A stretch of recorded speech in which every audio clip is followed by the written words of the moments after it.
Sir ಹೇಳಿ, ಇವತ್ತು ಮಧ್ಯಾಹ್ನ 2 ಗಂಟೆಗೆ ನಿಮ್ಮ ಮನೇಲೊಂದು ಬೆಂಕಿ ಹಚ್ಕೊಂಡಿರೋ ಪ್ರಕರಣ ಆಗಿದೆ. ಯಾರಿದ್ರು, ಏನಾಗಿದೆ ಅಂತೇಳಿ? ಸರ್, ನನ್ನ ತಂಗಿ ಇದ್ದು ಮನೆಯಲ್ಲಿ. ನಾನು ಬೆಳಿಗ್ಗೆ ಬಂದೆ, ಸ್ನಾನ ಮಾಡಿಕೊಂಡು ದೊಡ್ಡ ತಂಗಿ ಮನೆಗೆ ಹೋಗಿದ್ದೆ. ನನ್ನ ತಂಗಿ ಕೇಳಿದೆ, ನಾನು ಡ್ಯೂಟಿಗೆ ಏನೋ ಹೋಯ್ತೀಯ ಅಂತ. ಸೆಕೆಂಡ್ ಶಿಫ್ಟ್ ಐತಣ, ಹೋಯ್ತೀನಿ ನಾನು, ಆಮೇಲೆ ರೆಡಿಯಾಗಿ ನಿಧಾನಕ್ಕೆ ಅಂತ ಅಂದರು. ಸರಿ ಅಂದ್ಬಿಟ್ಟು ನಾನೇನು ಮಾಡಿದೆ, ನನ್ನ ದೊಡ್ಡ ತಂಗಿ ಮಗುನ ಪಾಪು ನಾನು ನೋಡಾಗ 1 ವಾರ ಆಗಿತ್ತು. ನೋಡೋಣ ಅಂತ ನಾನು ಅವ್ರ ಮನೆಗೆ ಹೋಗಿದ್ದೆ. ಅಲ್ಲಿ ಹೋಗಿ 1 ಅವರ್ಗೆ ನಮ್ಮ ಓನರ್ ಆಂಟಿ ಫೋನ್ ಮಾಡಿದ್ರು. 1 ಅವರ್ 1.5 ಅವರ್ ಆಗಿತ್ತು. ನಮ್ಮ ಓನರ್ ಆಂಟಿಗೆ ಫೋನ್ ಮಾಡಿದ್ರು ನನ್ನ ದೊಡ್ಡ ತಂಗಿಗೆ, ಭವ್ಯ ಈ ಥರ ನಿಮ್ಮ ಮನೆ ಬೆಂಕಿ ಹತ್ಕೊಂಡು ಹೊಡಿತಾ ಇದೆ ಅಂತ ಅಂದ್ಬಿಟ್ಟು. ಸರಿ ಸೀದಾ ಅಲ್ಲಿಂದ ಬಂದು ನೋಡೋಷ್ಟೊಂದು ಆಗಲೇ ಕೆಳಗಡೆ ಎಲ್ಲ ಜನ, ಒಂದು 200 ಜನ 300 ಜನ ನಿಂತ್ಕೊಂಡಿದ್ದಾರೆ. ಅಲ್ಲಿಂದ ಬರೋವಾಗಲೇ ನೋಡಿದೆ ಬೆಂಕಿ ಹತ್ಕೊಂಡು ಹೊಡಿತಾ ಇತ್ತು. ಬಂದೆ ನೋಡಿದೆ, ನನ್ನ ತಂಗಿ ಹೆಂಗೋ ಕೆಳಗಡೆ ಸೇವ್ ಆಗಿದ್ದಾರೆ ಅಂದರು ಎಲ್ಲ ಜನ. ಸರಿ, ಆ ಹುಡುಗನ್ನ ಕಾಪಾಡೋಣ ಅಂತ ಅಂದ್ಬಿಟ್ಟು ನಾನು ಬಂದೆ. ಮೇಲುಗಡೆ ಮನೆಗೆ ಬಂದು ನೋಡಿದ್ರೆ ಏನು ಕಾಣ್ತಾಯಿಲ್ಲ, ಫುಲ್ಲು ಬ್ಲರ್ ಆಗಿಬಿಟ್ಟಿತ್ತು. ಯಾರು ಹುಡುಗವನು? ಯಾರು ಜೊತೆಲಿ ವರ್ಕ್ ಮಾಡೋ ಹುಡುಗ ಸರ್. 2 ವರ್ಷದಿಂದ 1 ವರ್ಷ 2 ವರ್ಷದಿಂದ ಒಂದೇ ಕಂಪ್ನಿಲ್ಲ, ಇಬ್ಬರೂ ಗುಡ್ ಫ್ರೆಂಡು, ಕೆಲಸ ಮಾಡ್ಕೊಂಡಿದ್ರು. ಅಂದರೆ ಕಂಪ್ನಿ ಮ್ಯಾನೇಜರ್ಗಳು ಹೇಳೋರು ಸರ್ ಇವರಿಗೆ, ಹೋಗಿ ಲಾಗಿನ್ ಮಾಡ್ಕೊಂಡು ಬನ್ನಿ ನೀವು ಅಂತ ಅಂದ್ಬಿಟ್ಟು. ಹೋಗೋರು ಬರೋರು, ಲಾಗಿನ್ ಎಲ್ಲ ಮಾಡ್ಕೊಂಡು ಬರೋರು, ಈ ಥರ ವರ್ಕಲ್ಲಿ ಇದ್ದರು, ಫ್ರೆಂಡ್ಶಿಪ್ಪಲ್ಲಿದ್ದರು. ಅದು ಬಿಟ್ಟರೆ ಬೇರೆ ಏನಿಲ್ಲ ಸರ್. ತಮ್ಮ ಹೆಸರು? ನನ್ನ ಹೆಸರು ಗಿರೀಶ್. ನಿಮ್ಮ ತಂಗಿ ಹೆಸರೇನು? ನನ್ನ ತಂಗಿ ಹೆಸರು ಪ್ರೇಮ.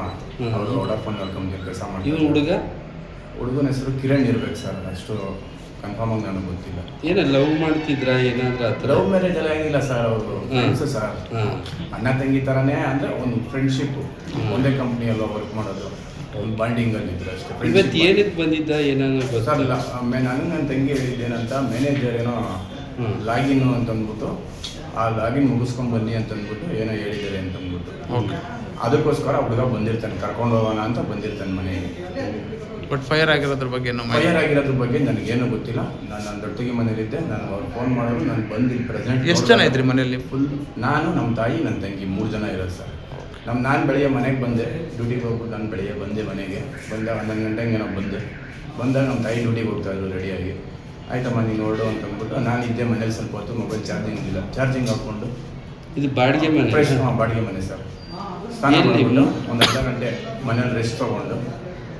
ನೀವೆಲ್ಲಿ ಮೂಲತಃ ಎಲ್ಲಿ, ಯಾವ ಊರು ಕಡೆ ಸರ್ ನೀವು ಮೂಲತಃ? ನಮ್ಮದು ಸ್ವಂತ ಊರು ಬಂದು ಶಿವಗಂಗೆ ಬೆಟ್ಟದ ಹತ್ರ, ಆಲೂರು. ನಾವು ಹುಟ್ಟು ಬೆಳೆದಿದ್ದೆಲ್ಲ ಬೆಂಗಳೂರಿಗೆ. ನಮ್ಮ ತಂದೆನೂ ಪೊಲೀಸು. ನಾವು ಮೈಸೂರು ರೋಡ್ CR ಹೆಡ್ಕ್ವಾರ್ಟ್ರಲ್ಲಿ ಇದ್ದಿದ್ದು. ನಮ್ಮ ತಂದೆಯವ್ರು ತೀರೋದ್ಮೇಲೆ ನಾವು ಖಾಲಿ ಮಾಡ್ಕೊಂಡು ಇಲ್ಲಿ ಈ ಮನೆಗೆ ಬಂದಿದ್ವಿ.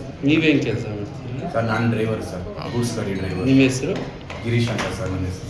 ನಿರ್ಭೀತ, ನಿಷ್ಪಕ್ಷಪಾತ, ವಿಶ್ವಾಸಾರ್ಹ ಸುದ್ದಿಗಳಿಗೆ ಮತ್ತೊಂದು ಹೆಸರಾಗಿರೋ News18 ಕನ್ನಡ ಈಗ ಆಪ್ನಲ್ಲೂ ಲಭ್ಯ ಇದೆ. ದಯವಿಟ್ಟು ಇಲ್ಲಿರೋ QR ಕೋಡ್ ಅನ್ನು ಸ್ಕ್ಯಾನ್ ಮಾಡಿಕೊಂಡು ಆಪ್ ಡೌನ್ಲೋಡ್ ಮಾಡೋದಕ್ಕೆ ಮರಿಬೇಡಿ. ನಿಮ್ಮ ಬೆಂಬಲ ಹೀಗೆ ಸದಾ ನಮ್ಮೊಂದಿಗಿರಲಿ. ಧನ್ಯವಾದ.